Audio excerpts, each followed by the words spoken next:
church as a child, hearing the story of Noah's Ark, and feeling something wasn't right? Maybe it was the part about fitting all those animals on one boat. Maybe it was the part about drowning every child on earth. But you learned quickly not to ask those questions out loud, didn't you? There's a reason for that silence. The Noah's flood story contains 7 lies so mathematically impossible, so historically absurd, so morally grotesque, that 2,000 years of theology haven't been able to fix them. And the worst part? The church has always known. They've read the same text you have. They've done the math. They've seen the contradictions. But they made a calculated decision.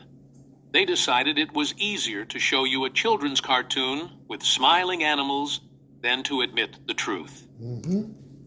That decision wasn't about protecting your faith. It was about protecting their control over you. Right now, in Vatican libraries, in seminary classrooms, in theological conferences you'll never be invited to, scholars discuss these problems openly. They have entire departments dedicated to explaining away what can't be explained.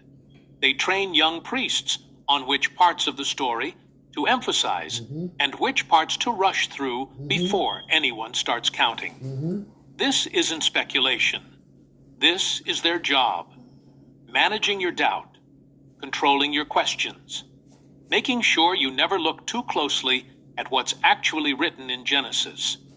I'm going to show you 7 lies embedded in the Noah's flood narrative that the church can't explain. Not mysteries you're supposed to accept on faith, not theological interpretations you can debate.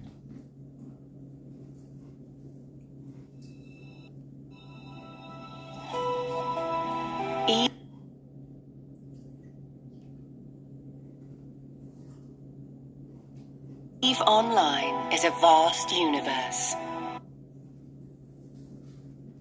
These are contradictions so obvious, so scientifically impossible, so internally broken, that once you see them, you can't unsee them. And the church knows it. That's why they turned it into a children's story.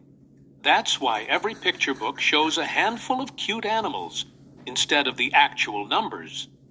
That's why when you ask questions as an adult, you get silence or deflection or anger, but never a real answer.